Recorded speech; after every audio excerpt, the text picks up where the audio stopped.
Hello everybody and welcome to another comedian's interview for my blog and podcast Arichcomiclife. My name is Richard Gill and my blog describes my experiences of watching over 900 comedians now and counting over the last 46 years. I'm delighted to welcome my guest today, the wonderful comedian Mr. Jonathan Boulton. Yay! Hello mate! Hello, how's it going? How are you? Very well, thank you. Yes, Thank you so much for doing this. Oh, I feel honoured to be invited on this. Well, you're very kind, and it's an honour for me because I actually know you because I used to work with you. So to see your comic journey has been fantastic. It really has. Thank you. Well, we're going to start by going way back in your career. And it's going to be about 45 minutes to an hour long, the interview, all about you, my friend. And I'm going to first ask you, how did you first become a comedian? Well, first of all, I think I see myself as more of an aspiring comedian, but still learning along the way, of course. But it started. I mean, obviously, I was always a massive comedy fan, watching comedy all the time, just like yourself. Yeah. It really started off with my wife, actually. She, girlfriend at the time, she got me to do this comedy course, which I really enjoyed. Got on really well with the people on the course, and did a show at the end of that. I enjoyed that, and then went on from there. Really, just did various gigs around London, and that was for almost 2 years, and then I moved out over here, the UAE, and I kind of thought that was the end of it. And then it's been a real fun comedy scene over here. So it's inspired that you've taken it with you when you moved out of the UK. Yeah, definitely. Yeah, no, like I said, I didn't expect to be doing comedy over here, but it's a very different experience. Lots of really nice venues, and there's probably about 40 people that sort of do comedy across the whole country here. So obviously compare that to that's like one night at the Cavendish Arms. When you first said to me, I'm going on a comedy course, I was delighted for you because you're a teacher. Many comedians were originally teachers, and I could see a perfect fit. And I was there right at the start watching you, and I must have seen the first 20 or so gigs that you did. Can you describe what was going through your mind when you had to do that 5 minutes at the end of the comedy course, really effectively your first gig? Describe what that was like. Yeah, it was difficult, really. Yeah, to get material that you thought was strong enough, and obviously it's been the first time. You don't really know whether it's going to work or not. And obviously you test it on your friends and partners, whatever. But it was really difficult. Yeah, to get stuff that was obviously funny and also relatable, and something that would make sense in 5 minutes. That was really hard. Yeah, definitely. I could tell straight away you had a gift for it, though, because you, as I say, with you being a teacher, I suppose you're going out and teaching, standing in front of a group of people, whether they be children or adults, and you have to deliver, you have to get your point across, what you're trying to say to them, and it's the same with comedy. Yeah, and also elements of crowd control and keeping people engaged, and there's a lot of parallels, definitely. So that makes it easier, definitely. So your comedy career has been going how long now? About 5-6 years, something like that? Longer than that. I think the first gig was in September 2013. So it's, and what has been your best and worst comedy gig to date? I can't imagine you having a bad gig. The best one, I'd say, I guess, because I run comedy nights as well, and I'd say the best nights have been. It's hard to put it on one particular show, but we've got this venue in a hotel here, and there was a period, I would say, from like 2017 to 2019, where every Thursday night we packed the place, and absolutely jam-packed, and loads of different comedians, loads of real diverse lineup, and we were really lucky. There was a comedian who was based here, Simeon Goodson. He's like a veteran of like Brooklyn, New York comedy scene. Yeah. He was here, and he could get gigs, get paid big money, and all around town. But we had to deal with him. We'd say, look, you come to our gig, we'll give you as much booze as you want, get your room at the hotel. We'll let you DJ, because it was like his hobby was DJ. You could be the DJ and the comedian. So that was, and we paid him as much as we could. And we had him as the headliner for all of those shows, and it just packed. People were coming from Dubai, and so those were the best gigs. And the funny thing was, it's a bar. It's in the World Trade Center. And one night I remember I was hosting it. It was absolutely packed. I was just talking to the audience, and the first person I spoke to, there's no word of a lie.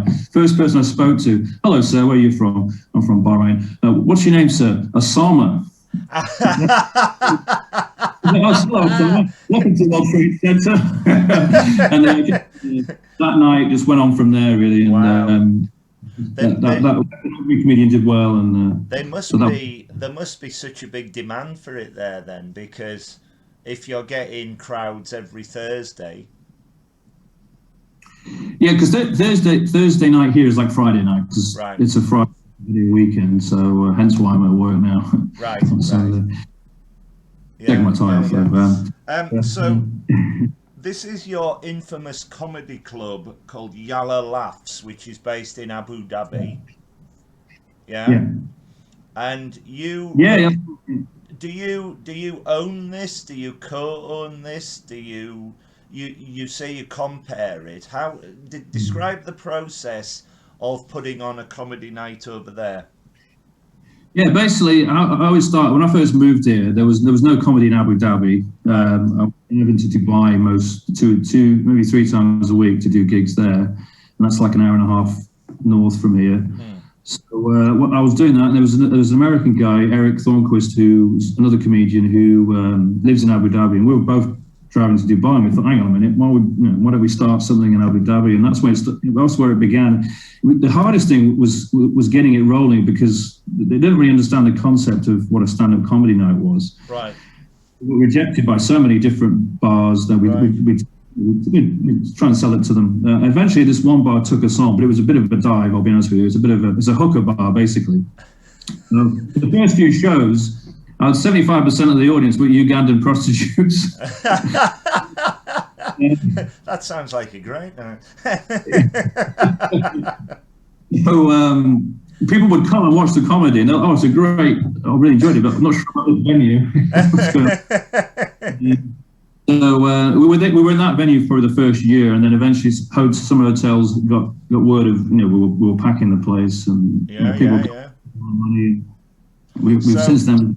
So did you get bigger premises to accommodate the demand? Yeah, definitely. We've at one point, I mean, obviously because of COVID, it's not happening at all. But at one point we had maybe 5 different venues, and we're talking nice hotels, and wow. Yeah, the Jonathan Boulton empire. Fantastic. And what I also wanted to ask you was, what is it like doing comedy in the Middle East, and how different is it to the UK? Because I saw you for about a year in the UK, and you were hilarious. Do they get the UK sense of humour? They do. I mean, I think it's very different. I mean, it depends often what audience you get, because sometimes we've had shows where you've got to be careful. You're in the Middle East, so you've got to be careful in terms of politics. Obviously, you can't talk about things like Islam is definitely taboo. Talk about the local government here is definitely taboo as well. So we've got to be careful what you say. And sometimes, I remember there was one time this very angry local guy was like, somebody did a joke about a camel, and he got really offended by it. And like, camels are sacred animals. You can't make and yeah, I mean, you got to be careful. But at the same time, though, one thing I find very different from doing comedy in the UK is there's no political correctness over here. Right. I'm not going out and doing like full-on right-wing jokes, but you don't have to worry about that. It's very NPC here, so it makes it a bit easier. So you can, within reason, say what you like. You can, yeah, and you have to remember, a lot of our venues, most of the audience are Indian, Pakistani background or Arab background. Very few, often, some of the bars we do comedy in, probably 10% of the audience are British or American. So you have to cater for your audience as well. So do you have? You say you had professional comedians. There was an American comedian mentioned before. Do you have new comedy acts as well? People want to try and start out, or does that not happen over there? No, it does. I mean, there's a bigger comedy scene in Dubai. There's a couple of groups that do comedy courses. We've done a comedy course here, not recently, but we have in the past. So we've had some people who started out doing comedy here. There was one guy who about 4 years ago, started doing comedy with us, Yellow Laughs, and he's got a show on Amazon now. And wow. Well, so that must be very satisfying for you running the thing to watch them fly. It must be great. The Indian guy is doing really well apparently in Mumbai. So it's been a few, and we're also lucky that sometimes we get comedians who are traveling to like festivals in Australia, and they'll fly Etihad and they'll stop. If they've got a stopover, we see on Twitter they've written something. I'll message them and they'll come and drop by. So we've had a few, like we've had. I'm sure you would have heard of him, American Russian comedian. I can't remember his first name now. Smirnov. Oh yeah. I can't. Smirnov. Yes, I've heard of him. Yeah. Ronald Reagan. He performed with us. We've had Ahmed, who's quite a big Egyptian American comedian. We had the guy that used to be on the Teletubbies with a big moustache, Dave Thompson. Is that his name? Yeah. Wow. So if they're just passing by as well, do you have scouts running out trying to find if comedians are in the place or? Yeah, exactly. Yeah. We just on chance on Twitter. I mean, there's another comedy group. Well, it's not really a group. There's a monthly comedy show, The Laughter Factory, which is a friend of ours, Gail, that runs it, and she brings over an average 3 comedy store comics a month, and they're different from these are the real deal. These are obviously professional comedians. Some of them either drop by or on the same night we've all gone out for drinks with them afterwards. So it's a good connection for us to have as well. Brilliant. Do you prefer comparing to performing stand-up comedy, and why? I think because I've done a lot of comparing over the last 5 years. I think as I've become a parent and I've had less time to write material, I've found it always easier. Yeah, I think initially I found it really difficult. I find it very difficult comparing to start off with. Really from experience you get better at it. So. Was it just daunting to you, or did you have a process to work out what was going to happen? Yeah, but both really. Yeah, it was daunting at first, but I think once you it's just practice and experience. The more crowd work you do, the more times you throw yourself in difficult situations, and you make mistakes, you learn from it. I think that's what I learned the most from comparing. But at the same time, probably overall, I've got like a 10 minute set, which I've done a zillion times in Abu Dhabi. If I get booked for a show in Dubai, I always enjoy it because I'm like, I've got these 10 minutes. I know they're going to work. And I did my first gig in 6 months on Thursday night in Dubai, and it was again bringing out. I mean, these are jokes I've done for a while, but they work. I've kind of edited them and made them relevant to the. Changed some of the punchlines. I've changed my malaria joke to a Pfizer joke. I was going to say. I must have heard the routine quite a few times. We had James Gill on here, the compere from Always Be Comedy. Oh yeah, I know him. Yeah, well, I don't know him, but I was listening to a podcast, Films to Be Buried Yeah, with. yeah, And and they did it live from Always Be Comedy. That's Brett Goldstein's podcast. And when I asked James about comparing, and I said, when I watch you before you start, before the show starts, you psych yourself up, and you seem to go into a different mentality because you're determined to get the audience on your side, so the acts can come on and be much better. Do you have a way of doing that, or how do you warm up an audience? Do you have any specific way? Do you play games with them? Do you chat to them? Or do you just tell jokes to them? Yeah, no. I think a bit of everything there, really. So I've got a couple of just quick jokes just to just get them, hopefully get them to laugh a little bit, and then because of the nature of the audience, it's always so diverse. Yeah. If you go in the room, I'll go by nationality. So we got the Brits in the room. Who was colonised by the Brits? That'll be the next line. And Yeah. we have any locals in here tonight? Don't deport me. There's to go through, and then usually there's always the same. You always get a big group of Indians, big group of Lebanese. The Lebanese is easy one. What do the Lebanese people always, Kavadi Club closed tonight? It's just the nightclub all the Lebanese go to. There's a line. It's a bit hack, but it works. Brilliant. No, it's good. It's good. It's good. It's good that you got these tools that you're always got in reserve. So it's good. You have to remember, a lot of them. Most people know English is not their first language, so often the simplest jokes are the best ones because everyone gets it. Yeah. Having been a comedian for a while now, what do you think makes a good comedian?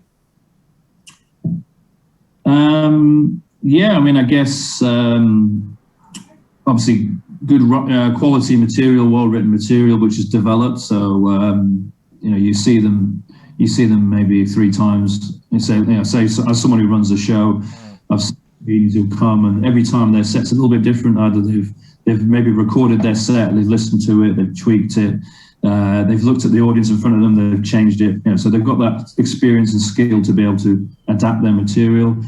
Having good presence on stage as well to the audience. I think and also being professional as well. I think one of the things which is probably different from doing comedy in the UK is most of the venues here give you free drinks. So some comedians tend to, of course, take advantage of that, and they get wasted before they go on stage.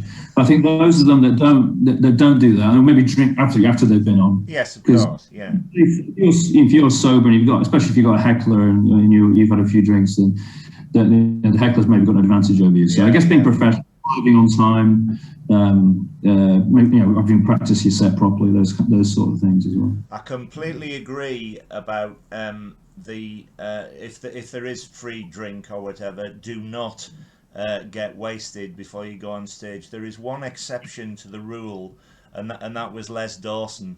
He was so down on his luck that he'd had a few drinks, and there was a piano on stage, and he started playing it badly, and that was his first ever laughs he got, and then he thought, I've got something here. But the rule is obviously don't.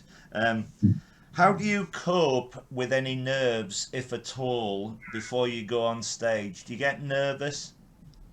Yeah, no, I think that's a good thing, though. I think if you're nervous for it, it means you're taking it seriously, I think it's definitely good to be nervous. I did a gig I did on Thursday. I was nervous for it because I've been the first time for 6 months, and because I was nervous, it made me prepare properly for it. And I think if you're not nervous, then something's not right, and you maybe taking it for granted, and those are the nights often don't go so well, I think. So I think it's definitely good to be nervous. I went to Headliners Comedy Club in Chiswick last week. It was the first live one I went back to, and they had 8 comedians on doing 10 minutes each, and they were all there really nervous with notebooks just to get back into the swing of things because it had been such a long time. And I totally agree with you. I think if you're not nervous, there's something not quite right. Other than this blog, which I think is the most creative thing I've done. A few years back, I wrote a play called The Applicant, which we did for Comic Relief, myself and my mate, and the play was about me coming down to London with a successful girlfriend, and I couldn't get a job, so it was all about job interviews. And I ran out into the headlights of the stage, and I had to do this monologue which I wrote just to get everybody introduced to the characters and everything, and I forgot it. And it went so badly that first night. But as soon as the person who was playing the interviewers came on, you had someone to bounce off, and my confidence came back. But I was so gutted because we'd spent 10 weeks rehearsing it and all the rest of it. But it's a difficult thing, nerves, because, as you say, you have to have them and you have to try and overcome them. And some of the comedians that I talk to have different methods and different ways of dealing with it. You know, do you go into a quiet place before you go on stage, or? It's difficult because most of the shows that over the last few years, I've been running the show, like setting it up. Yeah. Mike, doing all the sound check, making sure the comedians are arriving on time, getting our seats ready. So there's a lot to handle. Yeah, and then you're like, you're thinking, well, even if I'm not hosting it, I'll probably go first just to make it easier for the other comics. Yeah. Because we're hosting it. So to be honest, just so busy doing other stuff that don't get that nervous. But it's good that you've got other things going on that you can, so you don't have to focus on the one thing, as you say. Do you have a technique for dealing with any difficult audiences? Yeah, I mean, I think if I'm hosting, people are generally very polite over here. You don't get too many idiots in the audience, to be honest. Most of them the biggest problem is often people on their phones or just chatting, you know, not intentionally heckling, but I guess low-level disruption. So I think just being being on top of that for the other comedians. But if I was doing a set and you are heckled or something, you have to address it. You have to obviously repeat what they said, so it takes a little bit of the humour out of it. I've got a lot of lines, but then some of them are a bit hack. But I've got lines, and obviously I adapt them to where I am. So the classic, I don't go to your workplace, I don't go down to Jebel Ali docks and knock all the sailors' cocks out of your mouth. Or there's one the other day as well. The secret to a good audience is like a good lesbian porno. He just takes one dick to ruin it. Very good.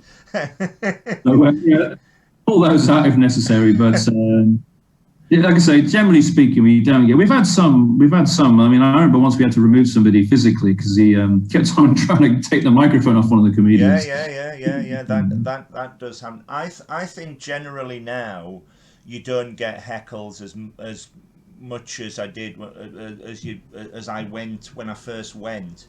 The one that comes to mind for me was Ricky Grover was on stage once, the wonderful comedian, and there was a real difficult audience member that was causing bother for everybody in the audience, and he suddenly stopped in his set, jumped down, physically threw him out, and when he came back onto the stage, he came back onto the theme for Rocky because he was an ex-boxer. And everybody cheered him, and he just went up such a level in his performance. It was so it can work to an effect, but it's obviously not pleasant when it happens. Another one, if you don't mind, though, it was please, which is probably unique to here. There was one time where when we were back in the really dodgy venue I mentioned earlier on, the owner of that bar said to me, "Oh, we've got a new comedian for you. He's really funny." And I was like, "Okay, yeah, sounds good." Yeah, give him the details. I said his name's Cookie. I was like, "Okay, his name's Cookie." Okay, an unusual name. Anyway, I didn't realise that Cookie is a drag act. Obviously, that's illegal here. can he go on the stage? I mean, he identified as a woman, I think, but it's really difficult. So we allowed, and she was really funny. Yeah. Singing and making fun of the audience, but really funny, and it was going really well. And then somebody at the back of the room was waving at me, saying, like, "Stop!" Wow. Problem, he says. Those group of local guys over there, they're saying in Arabic they're going to stab him in the toilets. Oh, blimey. God. So we literally had to be like bodyguards for the rest of the show to this poor cookie person. Wow. When you're on stage, how do you remember all your routines? So if you've got a solid 10 minutes, I know you said you've done it time and time again. Is it all about experience, or do you have pointers in your head that you can direct to the next joke, or how do you do it? I mean, to be honest, the way I've done it recently, because there's been no comedy in Abu Dhabi since February 2020, literally, because it's still shut down now. Right. All the gigs are in Dubai, so I've literally had an hour and a half's drive, and the whole way there, that's when I practice the set, so that kills time along the way. And, brilliant. Yeah. That's a bit easier, but I guess I don't try not to do it from a script, but I kind of note it down in chunks. So I've got the introduction bit, I've got a bit about teaching, a bit about Lebanese people, whatever it might be. Yeah. And it's all. So you've got pointers, so you can steer your way through. Yeah, like the show I did on Thursday, I had a whole bit about COVID and a bit about teaching in the UAE, and then there were quite a few Filipinos in the audience, so I did a bit about Filipinos and brought that back to some Lebanese. So can tailor it to the audience. Yeah, good. To date, what has been your best comedy highlight? I presume opening the club, I would think, the comedy club. Yeah, that would be. I mean, there's been a few really good experiences. Like there was a comedy festival in Dubai. We got heavily involved in that in 2015. But we had lots of different shows we were involved in for that. That was really good.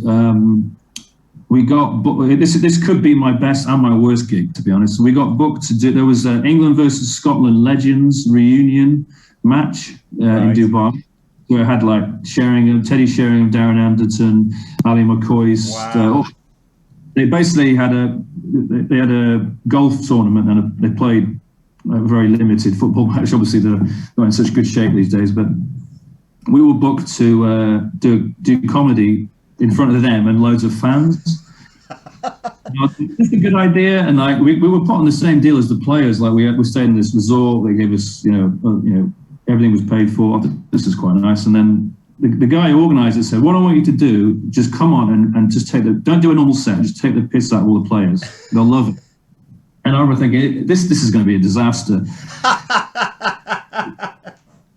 I think I did one joke about Darren Anderton about being, have you signed the medical insurance papers or something? And I got one laugh, and then the rest of it, I got booed. All I could hear was loads of Scottish people threatening me for doing jokes about Ali McCoist and I mean the most bizarre thing, Ron Atkinson was there as well, and the comedian who came on after me was a black guy, and his first thing he said, "Oh, hello, Ron Atkinson." Oh no, God. So you had such a good setup with all these famous people, and you thought, this is not going to work. It was an absolute, honestly, we almost got lynched afterwards. Because it wasn't the players who were upset, it was all the fans. They were like, who are you people taking the piss out of these legends? But again, good or bad, it's all experience. You must have some extraordinary stories as you've gone along your comedy journey, because if you're in a live setting, you don't know what's going to happen because it's all happening within that one space. I mean, it's another example is a show we did a couple of years ago. This looked amazing, and again, it was an amazing setup. The hotel were like, we'll do this, we'll do that, and then the show started. It was going well, and suddenly this music blasted out. There's like a light show, a laser show. And I was like, what the hell's going on? And they didn't tell us every 30 minutes at the pool, there's a laser show. so we had to stop. Music listing out, and like we haven't done a gig there since. I mean, I was like, can you not turn it off? We can't turn it off. It was all about timing to welcome the comedians on with the laser show. Let's move on to online gigs. Have you done any online gigs in lockdown, and what do you think of online gigs as opposed to live gigs? To be honest, I think I did one. I've organised a couple. We did like a charity one for mental health, but I'll be honest, I'm not a big fan. I mean, I think they've got better. I've watched a few. They've got better, but no, definitely does not replace the. Yeah, no. I totally agree. My view is that they're a super substitute for me personally. If they hadn't been there, I'd have gone mad in lockdown, just nothing to do. But when they first started off, there was no audio, so of course there I was sitting here looking at four walls, laughing away, and I thought I was going to get taken away. I had neighbours knocking on the walls and stuff. But of course then they opened up the audio, and you could see the comedians who were doing the online nights. They could chat to the audience, the timing of the jokes, they could time that. But I really missed going to a live comedy night. Yeah. You know, you go out for a few beers, and then you just sit back in that room and laugh like a drain. That's me personally. But again, it's all about being in the moment. You know, because you're live. That's it's an extraordinary feeling, sitting in an audience watching either a new comedian or a professional comedian that you've been looking forward to all day doing so well, you know, and it's the best feeling in the world for the audience. It must be amazing for the act on stage. So yes, hopefully live comedy will be back very, very soon. I know it's starting to come back. Who are your favourite comedians, past and present? I guess I'm a big fan of American stand-ups. I think Richard Pryor, Carlin, Seinfeld. I guess that before I started going to watch live comedy, that was always what sort of got me really into a comedy. Like yourself, I've watched so many comedians over the years, but I always say the best one I've seen in terms of material and also just dealing like crowd work. It's hard to beat Frank Skinner, to be honest. Oh yeah, I totally agree. Yeah. Just the way he just come on and just for 20 minutes just rip the audience. He makes it look so effortlessly easy. I saw him before he was famous, and you could just tell straight away the presence of him on stage was extraordinary, and it's just this ability to be extremely quick with a gag and or a story or a putback for an audience. I once saw him. I've never met him, but I was there with my friend, and we were walking down the road, and he was walking up the other way. And my friend just yelled out, "Frank!" And he was terrified, and he just looked at him and waved and walked off. That's my only encounter with him. But it was the only time that he looked a bit nervy. Is there any others? There must be loads, because you were brought up in Stockport, in the UK. Did you have a lot of comedy growing up? Was there a lot of comedy in the? Yeah, I mean, I'd say more like, less. I mean, obviously, I always like stand up, but I guess stuff like Father Ted. Obviously, stuff like that, Blackadder. I was always into the American stuff, to be honest. So I was Norm Macdonald, I don't know if you know him as well, and saw Seinfeld. Wow. I never saw Seinfeld, but I did see Bill Hicks in Manchester, and he was incredible. He came on at midnight, and he did an hour and a half of the most incredible, true, comedy I've ever seen, and everybody was wide awake. And my God, what just happened? You know, it was just extraordinary. But Seinfeld, I would love to see. I think he's highly rated. And I've seen Steve Martin. He's my favourite film comedian, American film comedian. But my first ever gig, as I say, was Les Dawson, and then it was Tommy Cooper in the 70s, and I just got the bug ever since that. I thought there's something magical here, and just going through the 80s with the alternative explosion. I saw Rick Mayall and Ben Elton and Frank Skinner, like you say, and it's just wonderful. It's just a wonderful thing. Like you say, you go to a lot of comedy gigs as a member of the audience. Do you still do that now, running a comedy club? Yeah, no, like I said, as I said earlier, there's this Laughter Factory, which like I said, they bring over comedians. Like the last time I went, which again would be a long time ago, there was a few acts you would know. There's Tez Ilyas. Yes, I think was, yeah, I know him well, yeah. I can't remember who the other acts were, but another time I went, I saw who's that? He's sort of a Cockney, bald-headed guy. Looks like a racist. Jeff Innocent. Yeah, Jeff Innocent. Yeah, he's coming yeah. on here. He came over here. Yeah, he's funny. The Jeff Norcott. I saw him here. Yeah. So you do get a regular influx, obviously, of English comedians coming over. Yeah. They do a circuit. They do, like, most of the shows they do are in Dubai. They do one show in Abu Dhabi. But again, this is all before COVID. So now I wouldn't go every month, but would go. No. We'd have it the same night. So I go to that. There's and in Dubai there's a lot more. There's loads more comedians in Dubai. So sometimes I'll possibly go and watch a show there or. Yeah. We just had a comedy festival in Dubai actually, but it was a bit watered down because of COVID. So right. I didn't go to any of them, but yeah. So it's possible to watch. It's obviously not the same, of course, as being in London or in the UK. Yeah. Definitely missed to be able to go and see proper comedy because when you like, can't you? Yeah. And what do you think the future is of comedy, and what do you think your future is? Would you like to go into promotion, or are you happy doing what you're doing, or what do you think will happen? Yeah, I think our next steps for us. We've been trying to organise a festival. To be honest, we've had meetings with the government here. Right.